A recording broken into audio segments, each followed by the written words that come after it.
আজকে বর্মশাই বাজার থেকে এই এত বড় বড় তেলাপিয়া মাছ নিয়ে এসেছে। সব রান্না হয়ে যাওয়ার পরে যদি কেউ এরকম মাছ নিয়ে আসে, কার আর রান্না করতে ভালো লাগে বলো? তাই আমি ওকেই বললাম, তুমি মাছটা কেটে ধুয়ে বেছে দাও, তবেই আমি রান্না করবো, নাহলে কিন্তু নয়। তাই দেখো মাছ কাটতে বসে গেছে। যেহেতু মাছগুলো নিয়ে চলে এসেছে, সেগুলো তো রান্না করতেই হবে, কারণ আমাদের ঘরে আর ফ্রিজ নেই যে এগুলো আমরা স্টোর করে রেখে দেবো। তো ও মাছটা কাটুক, ততক্ষণে আমি এদিকে মশলার জোগাড় করে নিই। তো আমি এখানে কিছু আদা রসুন প্রথমে বেটে নিচ্ছি। শিলনোড়ায় আদা রসুন বেটে রান্না করা খেতে আমার শ্বশুরমশাই খুব পছন্দ করে, সেই জন্য আমাকে এইভাবেই রান্না করতে হয়। প্রথমে আদা রসুনটা থেতে করে ভালো করে একদম মিহি করে আমি বেটে নিচ্ছি।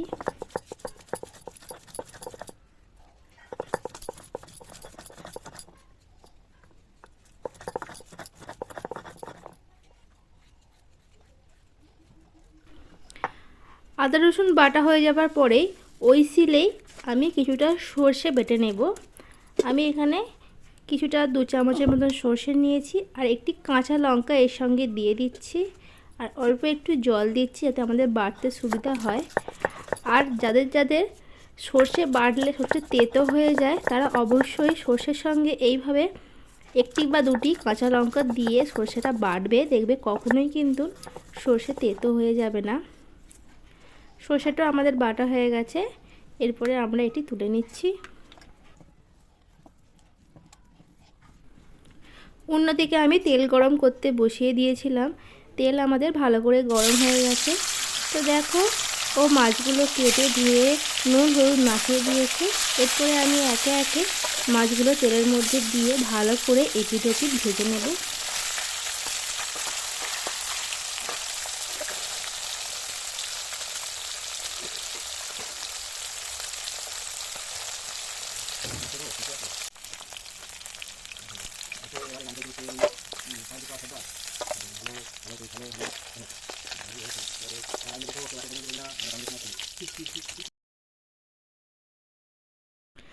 মাছ ভাজা হয়ে গেছে।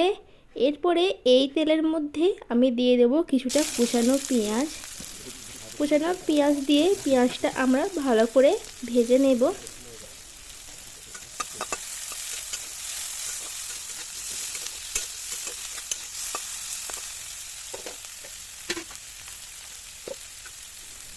পেঁয়াজটা তাড়াতাড়ি নরম হয়ে যায়, তার জন্য আমি এখানে অল্প একটু নুন দিলাম। এরপরে সব কিছু মিশিয়ে ভালো করে ভেজে নেব। পেঁয়াজটা হালকা ব্রাউন কালার হয়ে গেলে আমরা এর মধ্যে দিয়ে দেব কুচিয়ে রাখা টমেটো। আমি এখানে 2টো বড় সাইজের টমেটো কুচিয়ে নিয়েছি। এই তরকারিতে আমরা টমেটোটা একটু বেশি দেব, এতে কিন্তু আমাদের তরকারির টেস্টটা খুবই ভালো হবে। এরপরে টমেটোটা একদম নরম হয়ে গলে যাওয়া অবধি আমাদের ভাজতে হবে। তো বন্ধুরা দেখো, আমাদের টমেটো কিন্তু একদম নরম হয়ে গলে গেছে। এরপরে এর মধ্যে আমরা দিয়ে দেব বেটে রাখা আদা আর রসুনটা।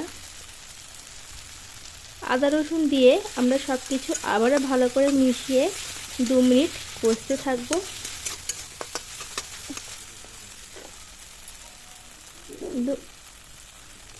2 মিনিট কষা হয়ে গেলে এর মধ্যে আমরা দিয়ে দেব 1 চামচ লঙ্কা, হাফ চামচ হলুদের গুঁড়ো। এরপরে সব কিছু আবারও ভালো করে মিশিয়ে নিয়ে আমরা এটি করতে থাকবো।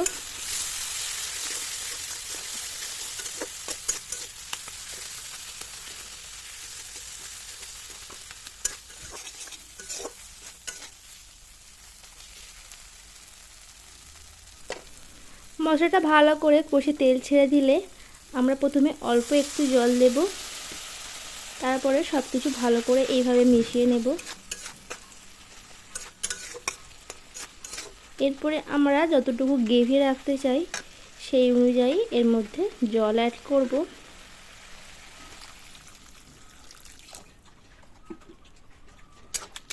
এরপরে আমরা এর মধ্যে স্বাদ অনুযায়ী নুন অ্যাড করব। যেহেতু আগে নুন দিয়েছি, তাই আমি নুনটা ভালো করে টেস্ট করে তারপরে দেব। জল ভালো করে এইভাবে ফুটে উঠলে আমরা মাছের পিসগুলো এর মধ্যে দিয়ে দেব।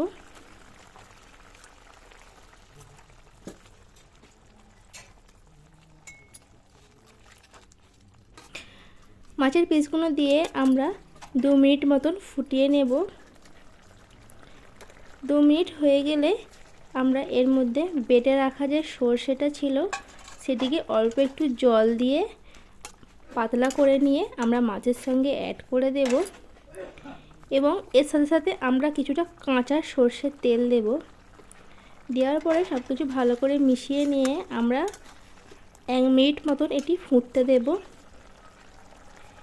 এরপরে ওপর দিয়ে আমরা কিছু কোচানো ধনেপাতা ছড়িয়ে দেব।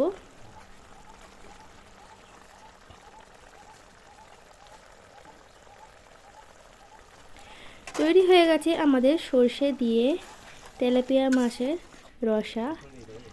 দেখে যতটা লোভনীয় লাগছে, খেতে হয়েছিল আরও সুন্দর। অবশ্যই একবার বাড়িতে ট্রাই করো, আর কেমন হয়েছে আমাকে কমেন্ট করে জানিও। আজকের ভিডিও এতটাই। ভিডিও সম্পূর্ণ দেখার জন্য সবাইকে অসংখ্য ধন্যবাদ।